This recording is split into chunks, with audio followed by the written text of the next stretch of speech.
the title of today's module is Forging an Offer with Maximum Sellability. So basically building on yesterday and really focusing on that XYZ part. So I think it's really important that we talk about the maximum sellability, because if you followed on from yesterday and you implemented everything properly, you should have a kick-ass offer that makes sense. Today, the point is to try and make sure that it has the maximum chance to be sold and that clients will take it, right? So again, you can never guarantee it, but you can do certain things to guarantee that your performance and your results will be better, right? That's the name of the game. And of course, this is all part about laying your track. So just to reiterate that, before anything else happens in your agency, before anything starts moving, it's important that your car knows where it's going. It has those blinders on. And that's basically what we're talking about, which is the track that your agency is going to be built on, and do those laps and get better and better. So let's start just by recapping what we spoke about yesterday. So first of all, we said you must always start with an MVP and make iterations quickly. So just to go through that a little bit quicker is basically when you get started, there's a lot of potential services and potential niches that you can get into. Some might interest you more than others. You might have other ideas, or even if you have because I know a lot of you have agencies that currently do have clients in niches. And so you might be thinking, look, I'm not actually getting any new clients. I'm struggling to get clients, but I do have like 1 or 2 clients. So maybe I should just stick with this niche. And I would highly encourage you to say that, like, even if you have 1 or 2 clients, that doesn't mean you should just stick in the niche that you are, because your 1 or 2 might become 10 or 20 in another niche. And again, one of the things we spoke about yesterday is, what are we trying to do here? An agency is a cash flow business, and everyone wants to start a cash flow agency. They don't want to go after particular niches or services, okay?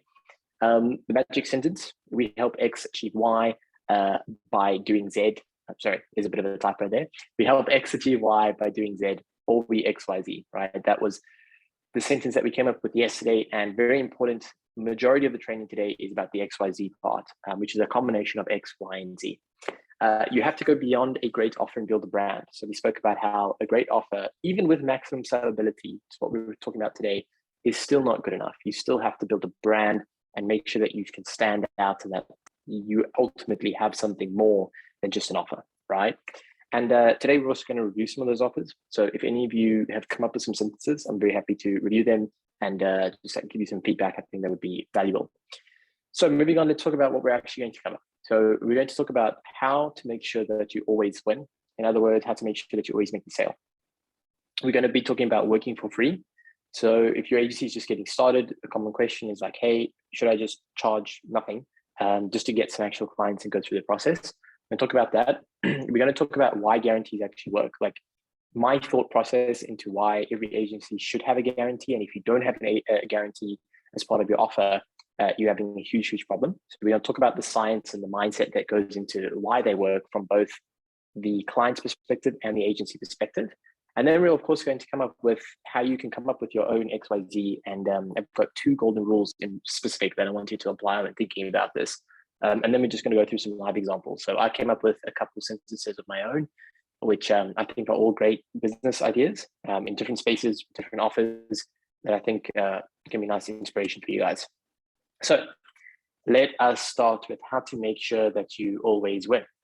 So the first thing is, it's honestly very simple. Again, I got told a very valuable lesson a while ago because I've been starting to do a lot more consulting, and I really, as I've said before, want to make SAP the best place for agencies. Like every single agency that comes to SAP must achieve results, otherwise I'm not happy, right?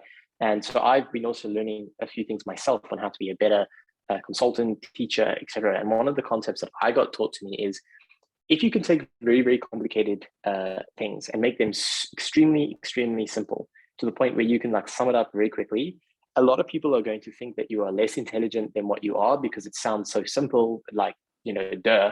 But to be honest, that's when you know you are the best at teaching, or you know that you've distilled it, because simple concepts, at least you can remember and you can apply them, and that leverages towards the best results versus making this so complicated that everyone thinks I'm a genius, but actually no one can actually implement it, right? And so the whole concept that I'm trying to say here is simply your upside must be greater than your downside, right? Which is like super simple.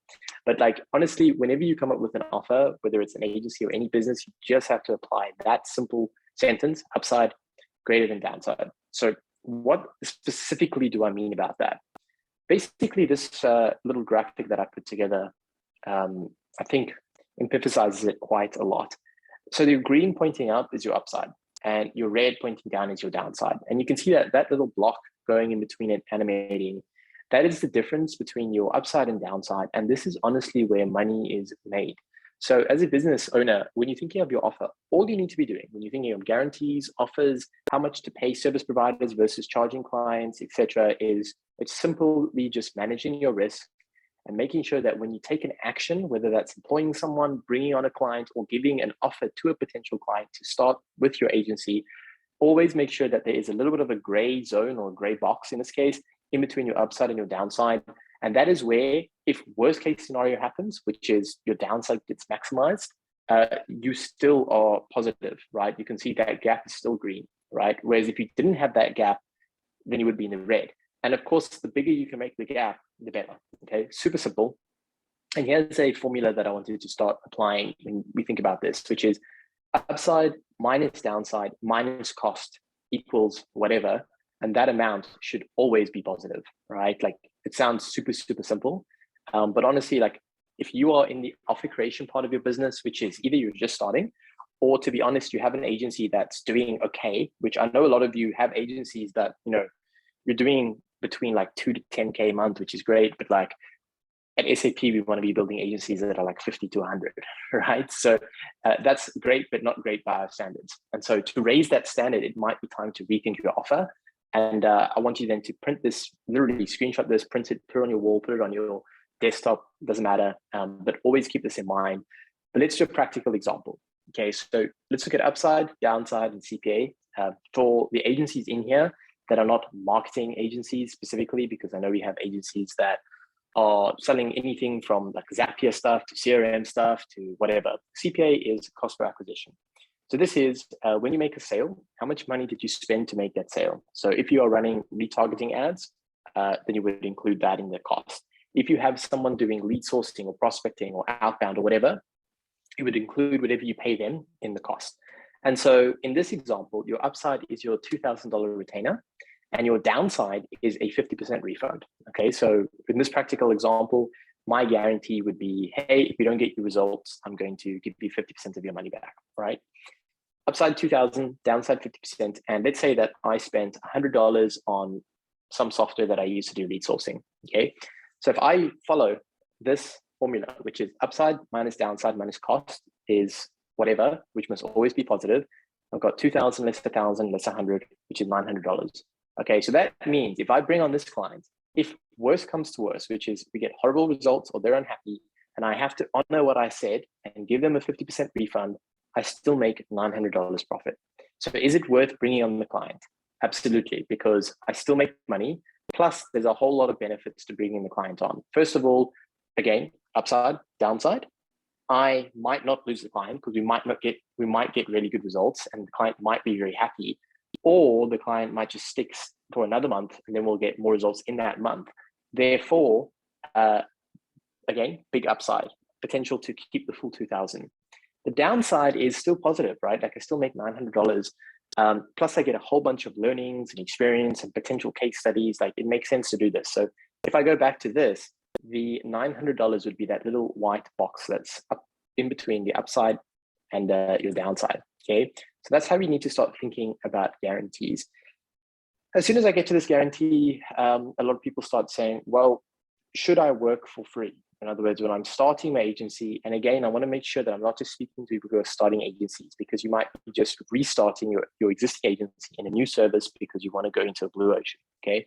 And you might be thinking about doing this. So again, let's just compare the pros and the cons, right? Let's make this simple. So why would someone want to actually work for free? Well, the first thing is it's very quick to get your first client. Like if you're willing to do stuff for free, you can land clients very easily, very quickly, because you'll almost have a 100% closing rate on sales calls. Like absolutely.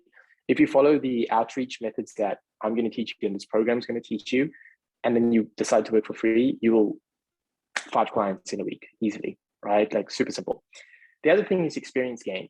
A lot of people, when they start agencies or they start businesses in this space, their number one thing that they think is holding them back is they're worried that they're not going to deliver a good service or a good result because they feel like they do not have experience in running a business or performing the actual service. Okay, so in doing this, they think that they'll just gain a lot of experience.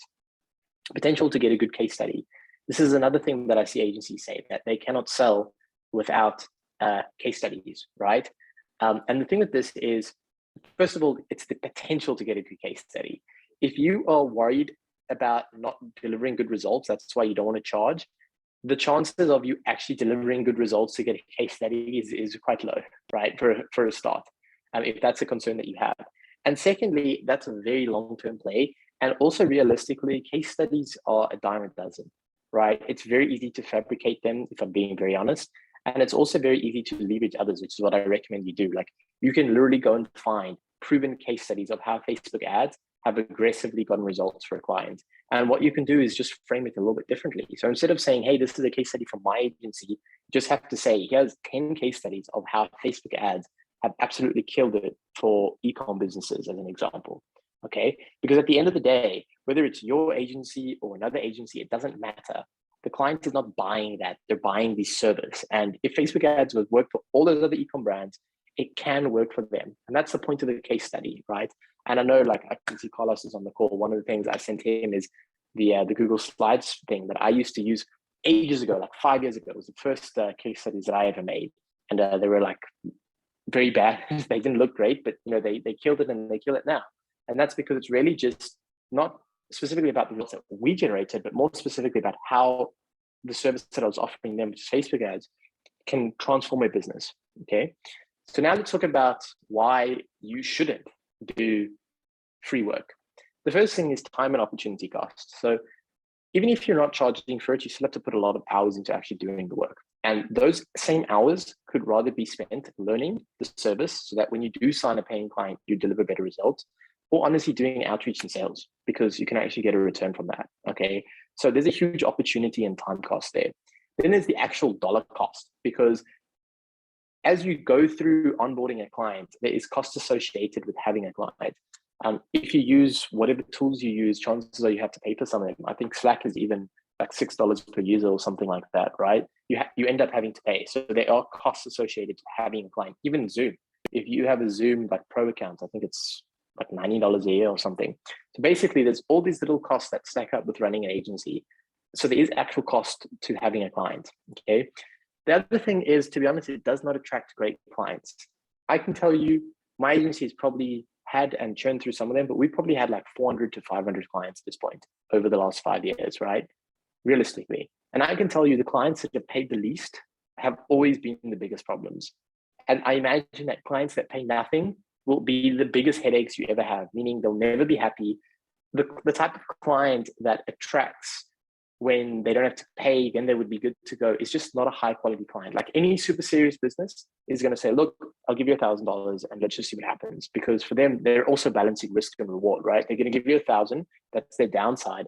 But if you can deliver on some of the things that you say you're going to, they have huge upside potential. So it makes sense for them as a business, right? And again, like I'm touching a little bit into how to do some sales here, but it makes sense. Whereas free clients, first of all, when are you going to move from free to paid? There's kind of that like murky conversation that has to be had one day, like 3 weeks from now, 4 weeks from now. When are you actually going to charge them? Okay, so that's a problem.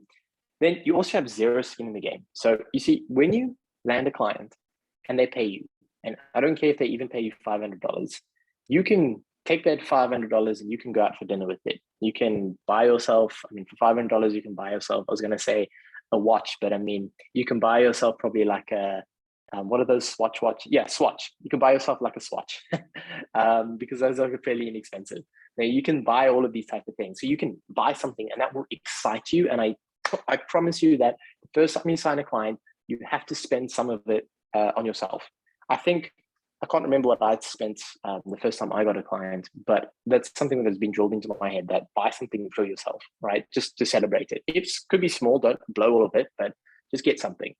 Now, when a client joins and they haven't paid you anything, you don't feel that rush of excitement or motivation. So to be honest with you, from your side, you have zero reason to keep that client because the client's not paying you. So I promise you, even though you would think that your work ethic would be more and better because there's a potential to get paid, it won't be, right? If you don't know that that paycheck is coming every single month.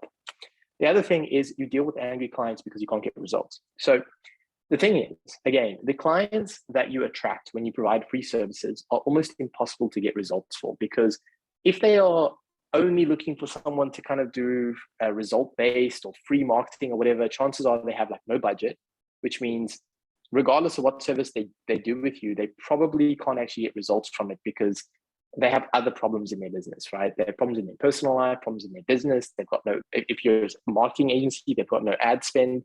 So like, it just makes it impossible to actually get results. And then the client's going to be upset. And then it pushes that conversation of actually billing them further and further and further. So here's the thing. The short answer is no, don't ever do it. Don't do work for free. But here's what I would do, because I realized that like, if you also have no clients, no anything, that's difficult. So here's what I would do. I would frame it as a special rate, okay? And you have kind of two options depending on how your agency works. Either $500 plus cost per acquisition or a base rate of $500 a month. So if this is the first client you have, and again, it might not be the first client you have as an agency, but it could be the first client you have in a new service that you're trying to roll out, right? Like today, me and Carlos were speaking, and he was thinking about opening up some email and SMS as an upsell. That's a new service for him. So the first client that he has in that space, he might want to adopt one of these models because he just wants to get some skin in the game and just taste it, right? And just get a client quickly. And so you want to be charging, basically what this is saying is a minimum of $500 a month. Anything less than that, don't do it. At $500 a month, you're not really even making money, but at least $500, right? Like at least the client is willing to give you a credit card, you can process it, you can put it in Stripe, you can do the whole thing. But if there is cost associated to getting that client, for example, let's say you are paying a appointment setter or a lead setter. Let's say that you are running some ads. That's where the clients are coming from. Like if there's any cost associated to getting that client, then you want to say $500 plus the cost to get the client. And that is the minimum that you should be charging here, okay?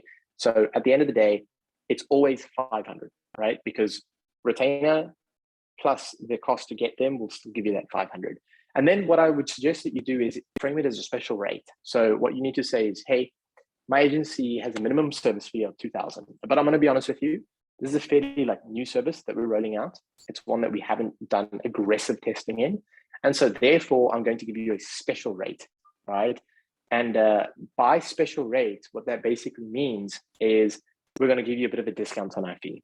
And that way you do two things. First of all, you know, $500 a month is like, a lot of business would be like, why would they be charging us $500 a month? Surely if they are that great, which you are claiming to be, you would be charging more. So you need to justify why you're charging so little, because it actually does more harm than good. Like I've had a lot of agencies that I've overseen them and I've literally sat with them and watched the sales calls back. And I honestly say that, dude, when you were saying that you're going to charge 500, honestly, if I was a client, I would be thinking these guys have no idea what they're doing. They're a scam because they're charging too little. For if they can promise that they're going to get a 3, 4x, 5x, they're going to do all these amazing things, and they're only charging 500, like something seems a little bit fishy. So you need to justify it. You need to say, look, it's a special rate. Our actual rate will be 2,000.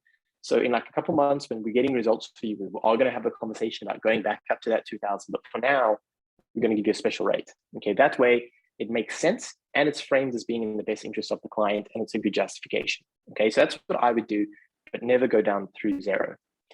So now that we have some pricing stuff, let's talk about like why guarantees actually work, and then we'll talk about like how to actually get your XYZ. Okay, so why guarantees work? First of all, every service-based business has to have one. A lot of people, I think, disagree with me on this, but I'm very, very passionate about it, that like if you run a service-based business, you have to have a guarantee. And it's not really a lot of people, they look at guarantees and the first thing they think is it's an offensive move. In other words, it's going to increase their sales rates and these things. That's true, but honestly, I think it's a defensive play against competition, because if someone is reviewing two agencies for the same service, similar price point, similar kind of like expectations on results, they are always going to go with the one that is willing to give a guarantee. Because just like you are trying to maximize your difference between upside and downside, so are they, okay? And I'm going to go through that. So it's more of a defensive move against your competition than just offensive to get more sales, okay? And also, it's very, very easy to seem like you are an expert. I feel like it just increases closing rates, especially if you are new to sales, because when you're willing to throw a guarantee, it creates an almost sense of cockiness. Because this is where I'm also a little bit different, but when I do sales calls, I'm very jokey and cocky. That's just, I feel like you get there when you've done so many of them. But like I was recently on a call with a client, and it was the third follow-up call, right? So I didn't take the first two calls. Logan did, who runs my sales in my agency. And he asked me to join the third one because like it was a good client, good budget, good everything, but like just weren't closing. And we got on the call and we went through everything, and they still were like to think about it, that long objection. And I ended up closing it on the spot and getting them to pay on the spot. And I flipped it around by saying, listen, I guarantee you that I will get whatever result it is. I'm not going to spoil it because it's one of the golden rules I'm about to show. Otherwise, I'll give you your money back. And the only thing that I request that you do, if I give you your money back, is I want to know which agency you went with instead of us, because I want to go stalk their website, hunt down what they're doing to make sure that who beat us. Like I want to know who beat us. And in 3 months' time, I promise you, we will kill them. Like that's how I approached it, right? With that kind of like zazz, cockiness attitude. So I feel like when you have a guarantee, especially if you are nervous on sales calls, it just skyrockets your potential to perform because you have that in your back pocket. Okay, so I think it's more the defensive play than just defensive. Anyways, it's all in their head. Okay, so this is what they are thinking, the prospect. This is what the client is thinking when you create a guarantee. They get to wake up every day knowing that you have skin in the game. Okay, a lot of clients, I think, worry that agencies juggle so many clients that they honestly don't even care about them or their business. So they get to wake up and say, look, if we don't get results, it's a problem for the agency. So I feel like it just gives them a sense of comfort. The other thing is their losses are your losses. You can relate to them. I don't know if you guys have been on client calls with clients where the client is like, oh, we're not seeing results, we're having to pay for this ad spend, or we're having to pay for whatever, things are not going right. And you can literally flip it on its head by saying, I know, because we also are in a bit of a tricky situation here. We can't bill you a big performance fee. All we are looking at is guarantee. So like we feel your pain. And that can make those unpleasant calls, which usually can be quite difficult, into more of a, to be honest, relationship bonding call, right? Like that's how you need to frame it, where it's like, you in pain, I'm in pain, let's be in pain together, right? Like that's how you want to approach those calls. So it just makes potentially very bad calls actually into quite cool calls to have, okay? You must believe in them and their product to take them on. So this is another thing. I've seen a lot of clients are sometimes very nervous about their own products, right? It's like first time they bring it to market or they're trying to scale, and they sometimes believe that agencies just bring them on as clients purely because, the client can pay the agency fee. So by creating a guarantee, you can frame the guarantee in such a sense that, listen, I'm only willing to give you this guarantee because I purely believe in your product and the ability for it to do well. Now, if you tell someone, remember, because for most people, their business is their baby.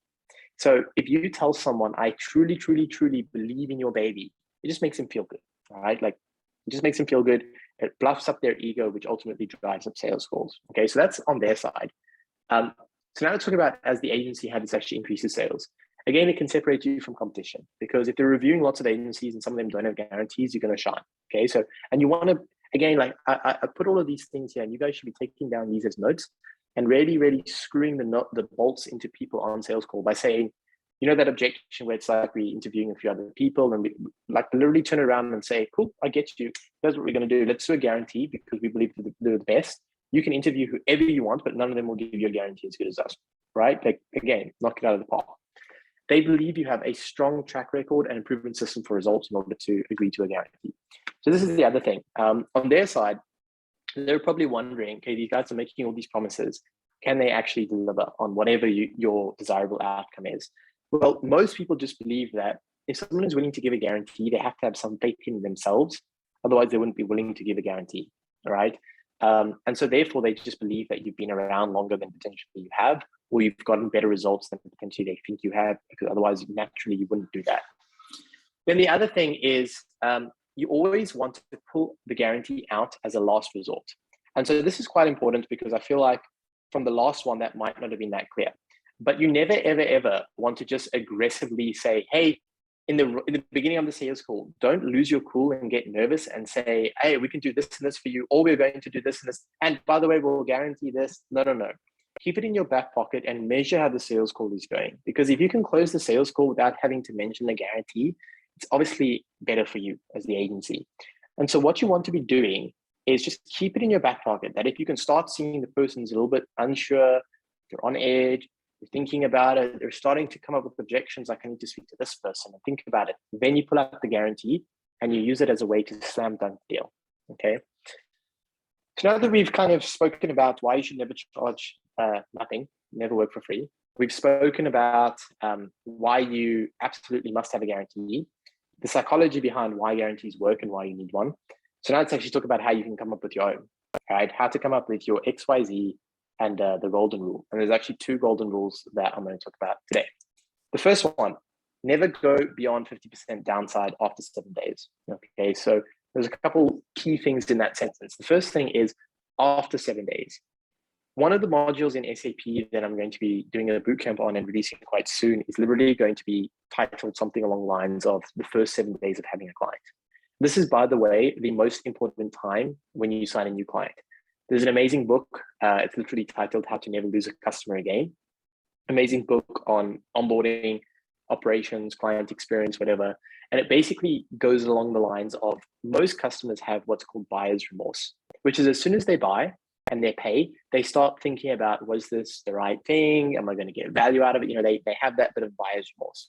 So it's very, very important that in the first 7 days, you snuff out that buyer's remorse, because the first 7 days is when they are most likely going to take you up on your guarantee to get some of their money back, purely just because of that buyer's remorse thing, right? Like the highest chance of them getting a refund is 7 days. Okay, that's important.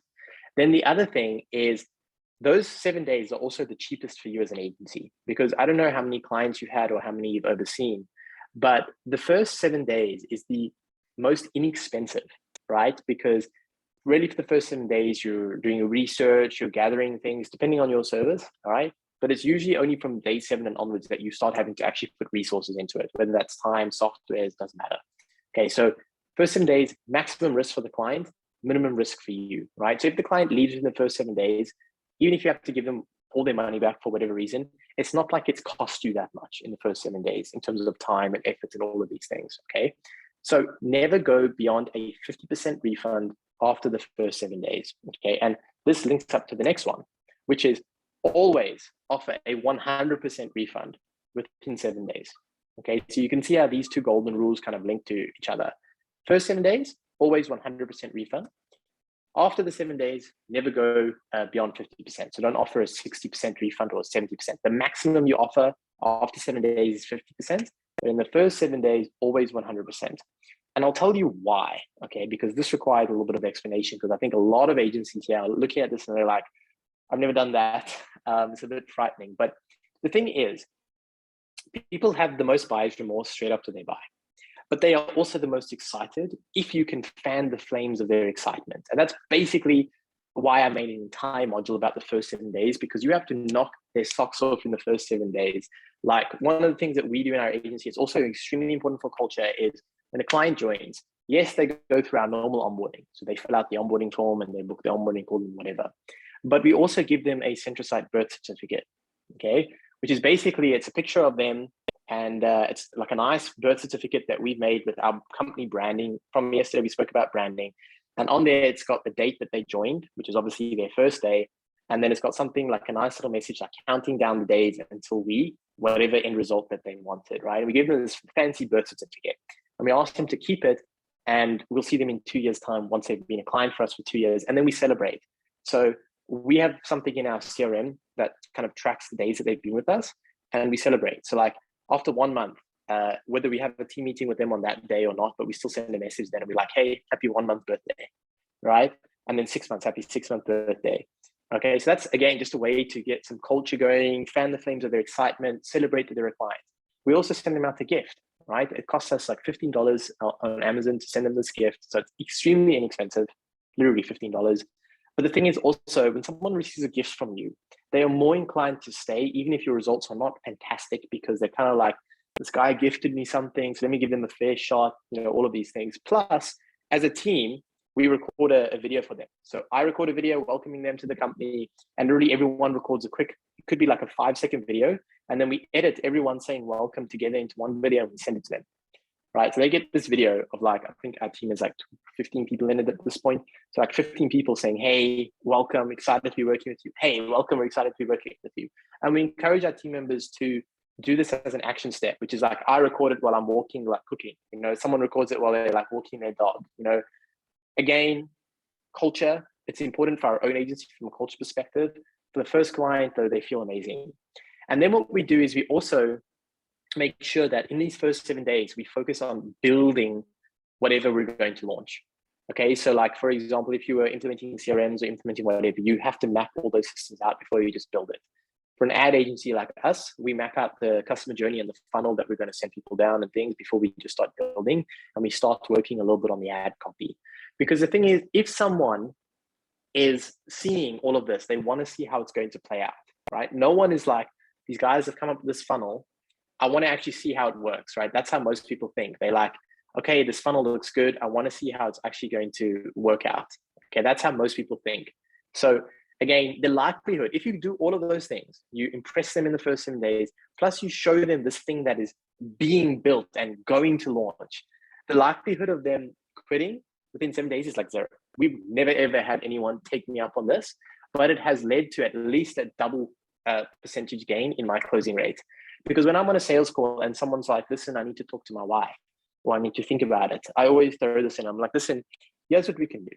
Let's get started right now because I want to get you this result and I'm confident that I will achieve it. And I sit on so many sales calls like this, and I never have seen an offer that's going to be as big of a slam dunk as this. So I'm going to do something I never have done before. I'm going to offer 100% of your money back within the next 7 days. And those 7 days is going to let you go and interview other agencies or whatever. It's going to let you speak to your mom, your cat, your brother, your wife, whoever.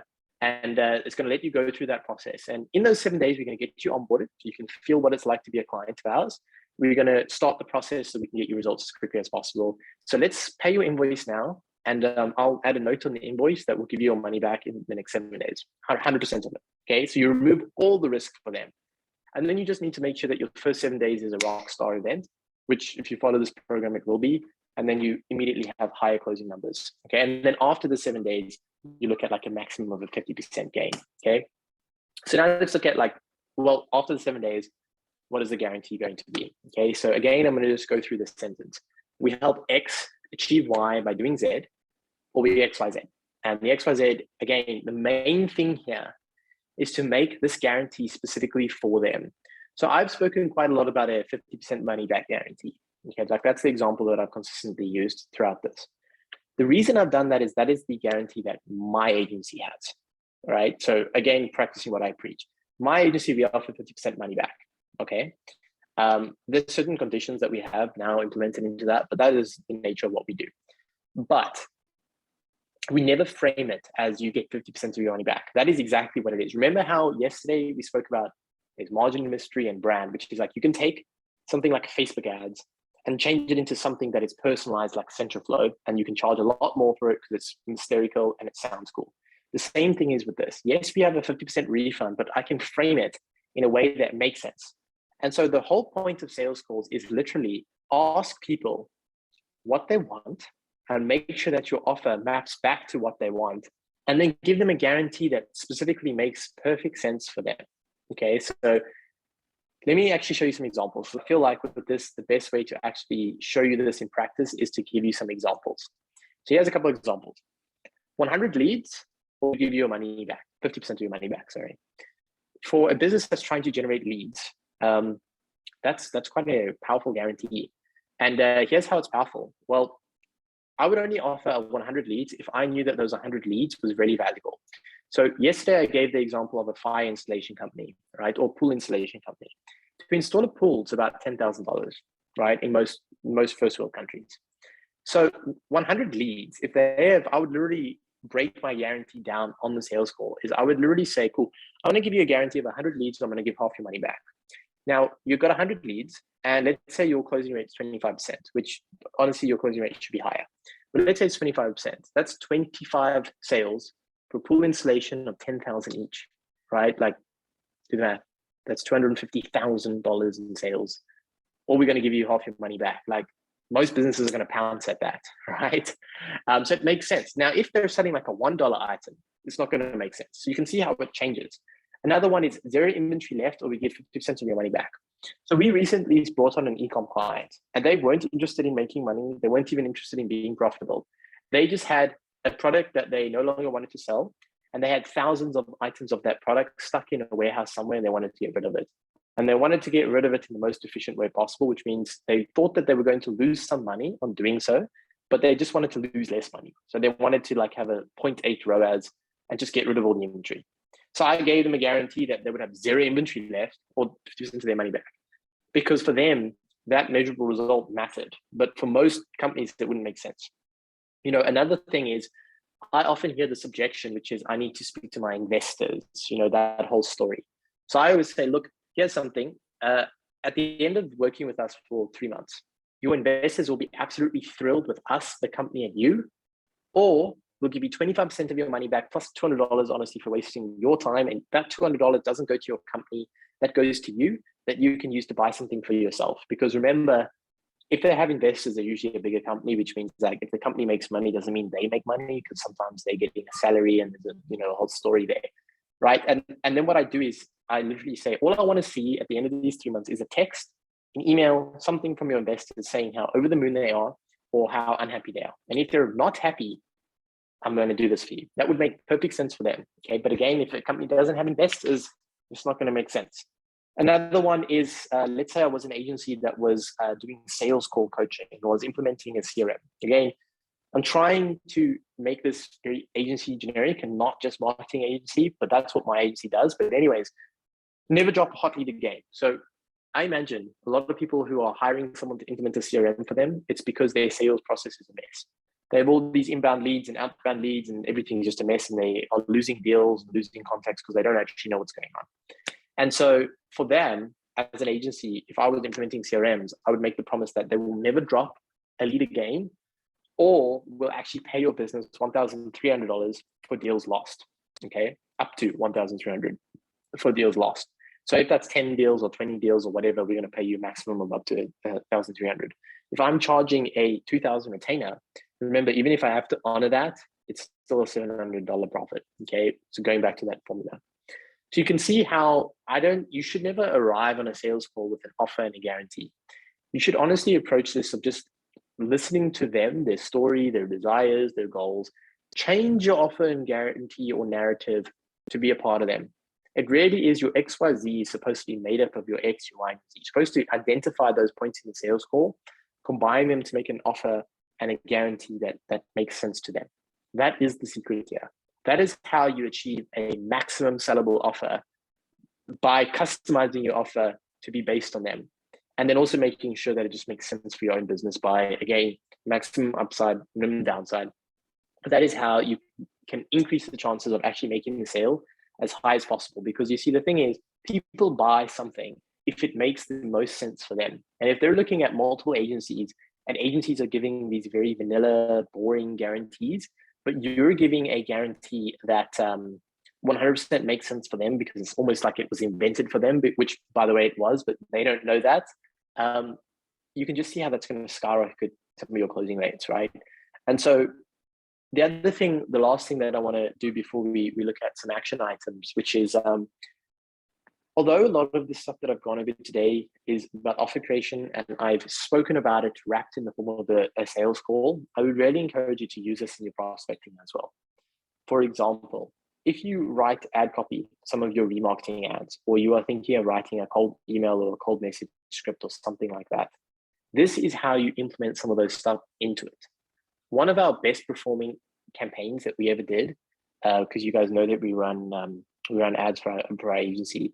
I think the headline was something like $500 for every customer you don't close on your website, something like that. It was like $500 for every, I think it was $500 for every abandoned cart on your Shopify website. That was the title of the copy that we did. Like, that was the main headline, right? And if you're an e-com owner and you're reading that, you're like, okay, either these guys are arrogant as hell, or this is the best agency I've ever seen in my life, because no one does guarantees like that, right? And again, that was when we were doing CRO as a key service. And that was our guarantee, but there was conditions, right? Like it was, I'm trying to remember because it's been a while since we floated something like that, but it was like, it wasn't every abandoned cart. It was only abandoned carts that came through our track system and they were qualified and there was like a bunch of conditions to it. And I think we brought on like 20 customers with that. And I think one of them claimed the guarantee back and I didn't even review it properly. I just gave it to them. But I still remember it was like, because the deal was 500 per abandoned cart up to a maximum of 1,000, I think it was. So we brought them on for 2,000 and we refunded 1,000. So it brought us 20 clients. Out of the 20, one of the clients had to honor the refund and I still made $1,000 off of that, right? So it was 100% worthwhile doing that. And it also made my agency stand out against way others because a lot of those clients went on to become good clients who are still with us today. And some of them created a lot of case studies for us, which we've used further in our marketing. Okay. So again, I'm creating a guarantee, which if I was an e-com owner and I saw that guarantee, it would speak directly to me because abandoned carts is something I hate. Okay. Again, coming back to, you've got to know your niche and you've got to know your service and you've got to know a lot of these things first. Okay, so let's talk about action items. So first of all, I think a couple of you might have prepared some sentences. So I just want to review some of those and give you some live feedback. Otherwise, we can wrap this up. The other thing is I want to give all of you the action item to watch the Vault sales calls. So these will not be there if you guys are watching this live. Give me like 2 days and they will be there. But my agency obviously does a lot of sales calls and they're all recorded. Right now, at the current stage of my agency, I don't actually take the majority of the sales calls. I usually just do what I was saying there, where I join like sales call number 3, where it's like client super qualified, eager, but not closing. And then I just come in as a last resort and I just usually just close them on the spot, right? Because at that point, they're super warmed up. They're just looking for someone who can close really well. Or if a client has over a certain budget or the retainer reaches certain thresholds, then it kind of gets escalated to me. But I don't really do a lot of sales calls anymore. But nevertheless, I'm going to upload a shit ton of sales call recordings, at least some of the best ones, I think, because that's why there's delay. I have to go through and actually just watch them. But I'm going to throw all of those up there. And I feel like you guys will take some really good value out of it because as you go through the sales calls, there's a couple learning points that I think I want you guys to highlight. The first thing that I want you to highlight is how much the sales calls change. Like when I watch some of my own sales calls or my agency sales calls, I'm just like, 2 weeks ago, the sales calls we were doing look nothing like the ones we just did today. Like, for example, on some of the sales calls, you'll see that we use slides. And then the next sales call is like a completely different slide. And then the next one has no slides. And the next one after that is like some walkthrough of an ad account instead of an actual sales page. And so that is really coming down through that iteration. Like I want you guys to see how much we iterate, how much we honestly just try different methods and then we collect data on it. And then we decide it doesn't work and we kill it in a heartbeat and change it, right? Like I want you guys to see that. The other thing is have a look at some of the guarantees that we make when we're closing. Of course, from a sales perspective, which is not the topic of this, but sales perspective, look at the structure, look at the objections, look at a lot of those things. But I do think that would be of value to you all. So with that being said, that wraps up the content part. I hope that was all valuable to you guys. So now we're just going to jump into a Q&A. Happy to answer any questions on offer creation, on guarantee creation, on like making sure that you can increase your closing rate. If you guys have some sentences from yesterday's bootcamp and things, I'm happy to review those with you, provide you with some feedback. I'm going to let you guys screen share. And yeah, if you guys don't have any questions, then we can wrap it up right there. But I hope you guys enjoyed our first bootcamp. This was only 2 days, which was my mistake because I actually had to, as I said, condense a lot of this content down quite aggressively. The next bootcamp, which will be just 2 weeks from now, is going to be probably a 3-day event because I have a bunch of other stuff that I would have liked to say, but I didn't. So I'm just going to include that as like other module materials and stuff. And to be honest, this is a super important bootcamp, but it is not the it's not the most content rich. Like I think I got the point across quite well. The sales ones will be a bit more in depth. I might even do a full week bootcamp when we go into like the sales modules and things like that, because I really want to go through that step by step, etc. So with that being said, we can jump into the Q&A. So does everyone have any questions or anything that they want to go over? Otherwise we'll wrap up. Yeah, can you hear me? Yeah. I wanted to ask, what do you do when like you're in a sales call and you pack out your guarantee, we'll give you 50% back of your money, and the client says, all right, if you're that confident, why are you not doing 100% money back guarantee? Couple of reasons there. First of all, to be honest with a lot of these questions, it depends on how the sales call went, right? Because usually I pull things that they said earlier in the statement and then I reuse it in my answer to this, right?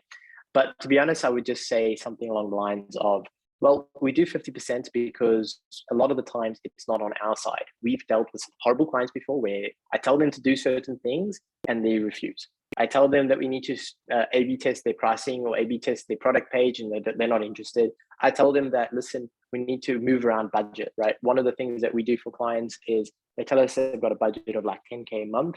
And then I say, right, we're going to spend 6 of that in the first week. And then the client's panicking because it's like, well, if I spend 6K a week, 6, 12, 18, 24, it's like 2.5 times their budget, right? And then I tell them, well, that's because the way marketing works is you must do prospecting. We fill those buckets of retargeting audiences, and then I can retarget with less ad spend, therefore getting more ROAS, right? And so I frame it as like, look, we do 50% because this is a partnership, right? This is, I'm trying to get married to you, right?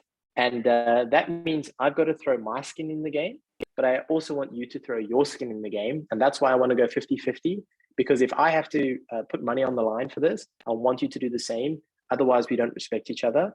And if you don't respect me and the results that we get, then we shouldn't work together anyways. I would say something like that. Yeah, it makes sense. Was that it? Anything else? 1 second, I had another thing. Okay.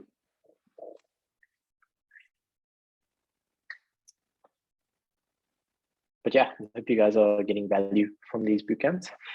Sure. Yeah, I somehow did not write it down. No problem. Henry, Yannick, I see you guys also on. You guys have anything? Or Carlos is looking for his question. No specific questions at the moment. I think that makes a lot of sense. I'm just trying to wrap my head around. You were talking about we want to include parts of our guarantee, for example, in potential prospecting when we're sending out emails. What would be an example for like a guarantee wrapped around an email that I'm sending out to potential clients? Give me a niche and give me a service, and I'll come up with the example. Okay, for example, I think the one that was sticking to me was the chatbot one for like small businesses. If I were to do that, like, would it be advisable to try to put a guarantee into any email that I'm sending out? Okay, so here's the thing. You don't want to use the guarantees and just throw them into stuff, right? So don't just take your guarantee and just throw it into prospecting or throw it into outbound, because then it's actually going to hurt you because it comes across very desperate, right? Guarantees are supposed to be reserved in your back pocket. So like, that's why I'm saying when you jump on sales call, don't just bloat all of it out, right? Don't just jump in there and be like, oh, we did this and this and this for you and we can help you with this. Well, otherwise I'm going to give you half your money back and da da da da. That actually comes across more desperate. You pull it out when the client's like on edge. But what you can do is create curiosity by leveraging guarantee. Okay, so you said the service was chatbots. For what niche? Yeah, I was thinking if it's enough to say like small businesses, but that wouldn't really allow me to specifically target clients, right? But I want to find any smaller businesses, any small software company, for example, where I can help to implement a chatbot, for example. Yeah. Okay, so you definitely don't want to do small businesses, because you see, one of the things that I said yesterday is you really have to question yourself and your offer. Does it make sense for the business to have this? So like a small business might be a bakery. I think a bakery having a chatbot agency would be a stupid idea, right? Like, that's not going to work. But like a website that gets high traffic and has a high complete, you see, chatbots work very well when there's a lot of education that needs to happen through the prospecting or through the buyer's journey. So like, for example, clothing e-com brands, chatbots work well because people are confused about sizing, right? The main thing that people get on chatbots too is like sizing and shipping. Like, am I going to actually get it? How long is it going to take? Et cetera, et cetera, et cetera. What's the return policy, right? Because when people buy clothing, even though they know what the t-shirt is, there's a bunch of questions that come up. SaaS products are where chatbots absolutely kill it. Because usually what happens is with chatbots is people have competitors that they're comparing them against to, right? Like if you're looking at CRMs, they want to know, hey, can you do this? Because the other one that I was looking at did this and I like that. And then it's like, hey, if we move to you, how long does onboarding usually take? You know, there's all these things which technically they could just spend their time going to the website and find, but people are lazy. Okay, and so that's the first thing is like, does it make sense? Small businesses, it's too vague, it doesn't make sense. But let's say that you were doing software businesses. Let's say you were doing SaaS startups, and you were doing chatbot implementation for it, right? Here's what I would say the guarantee would be like. Let's say you were doing a outbound email example.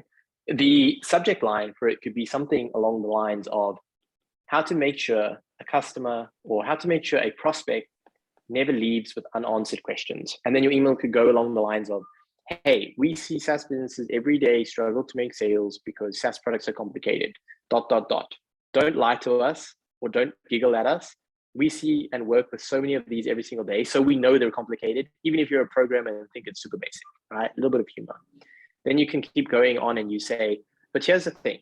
Our agency helps SaaS businesses achieve higher sales, higher conversion from free trial to paid members, specifically for SaaS, purely because we know that when people are doing a free trial or looking at softwares, they have a lot of questions. And here's the thing, again, throw your stones at your enemies, which is every other agency that offers services that is not yours. Here's the thing, Facebook ads these days are dying. Why? Because people super excited, they get them to the landing page, but then they have questions or concerns and Facebook ads can't speak back to them. And so therefore they die. And so we offer a service specifically, which is chatbot implementation. And that chatbot implementation automatically asks or automatically comes up when people have questions that they want answered. And then we built in some custom flows that gets people their answers quick, et cetera, et cetera. Here's 5 screenshots of successful conversions from free customers to paid members of our customers. Throw the screenshots in. And then you're like, we perfected this process so much so we even guarantee it. And if that sounds like something that would be worth to you, especially because we guarantee it, there's a link to our calendar. Okay, something like that. Again, like, I mean, it's not the topic of this, but since I went into it, I might as well go into it. You'll see that was also quite long form, right? There's a lot of content, a lot of things going on. It just works better for outbound, whether it's outbound ads, outbound, even if you're running ads for clients or you're doing any form of sales prospecting for clients themselves, any form of long form content when they're in the prospecting journey, just works a ton better. Awesome, thank you. I actually remembered my question. So yeah, basically was I was on a sales call and he was pretty convinced. But what I always say, like on a sales call, is you need to have a starting budget of at least like 3K a month to start out with Facebook ads. And then he said, can you give me sort of a timeline how this works? Like, what is the testing phase? What is the optimization phase? And I told him first month is testing and second month of optimization. And normally third month is scaling and having a really good ROAS. And I think I noticed that in 2 sales calls that these people really hesitate to actually take like 3K or 5K a month and invest it into ads, because I tell them on the sales call the first month is going to be testing and basically not being profitable. Or shouldn't I tell them on a sales call the sort of timeline of testing, optimization, and then scaling? No, so the way I handle that in my agency is, again, I wrap it with the guarantee, right? So like one of the things that I do is everyone wants to feel special. Okay, we're getting more into sales now, but like everyone wants to feel special. So let them feel special. So what I always say is, I'm like, look, let's say someone gave me that objection. I would say, okay, so that's a good question. Here's the thing. I can tell you the average that we have across a lot of clients, but based on the conversation I've had with you today and what I'm seeing in your brand and your product, I think you're going to blow this out of the water, and I think you will achieve what you want way quicker than what the average does. So I just want to say that before I tell you the average, because I don't want it to scare you away. But here's what I'm willing to guarantee you. I'm willing to guarantee you at the end of our 3 months, we will have completed learning, optimization, funnel creation, testing, etc. At the end of those 3 months, you will be at a bare minimum 2x or 2.5 ROAS positive. And yes, in that case, it does mean you will lose a little bit of money in like month 1 and 2. But at month 3 and onwards, you're printing money at 2.5. And so every month after that is cash flowing you back that cost. Otherwise, I'm going to give you 50% of your money back. And to be honest with you, that's the average. And I just have to tell you the average because I know the numbers of my clients super, super well because we track everything. So that's the average. But to be honest with you, I know your brand's going to beat it because I love your product. I'm super passionate about it. And so that's the average. That could be worst case scenario. But to be honest, if we get started today, then I promise you we'll do it sooner. Yeah. Sounds good. Sounds good. Something like that anyways. Cool. Okay, well, with that being said, I can see Henry, good to watch me with the brick pipe. Okay, good luck with that broken pipe. But other than that, guys, good Q&A. I know a lot of this kind of comes into sales because a lot of this is like going deeper into sales. I wanted to do the offer creation as the first bootcamp because I feel like a lot of people are just super tunnel vision into one niche and one service, and they needed to hear this first because everything else comes after. So again, like there's not too much to go over, really just like scraping the surface with this. But the future bootcamps, which by the way, every 2 weeks moving forward, the future bootcamps are going to be a lot more in-depth. Also on this one, there wasn't really anything that I could give you like templates or PDFs or like downloadable things and stuff. But in the future modules, I have some plans of, things like my script. I use a lot of sheets and templates, and I use like a lot of things. Yesterday I had a call with Nazar, which is one of our students, and he's doing like outbound prospecting, and he's posting in a lot of these channels, and he's not even tracking what type of content's doing well. And I showed him how to implement that in a CRM that we use, which is Close, and what that process looks like. And so again, future bootcamps will be better. But yeah, if no one has anything else, any other questions or anything, then I'll wrap it up, and I will post the announcement when all the recordings and things are live. And you guys can shoot me messages in our Discord community. But other than that, I'm just going to give it another 5 seconds if anyone has anything.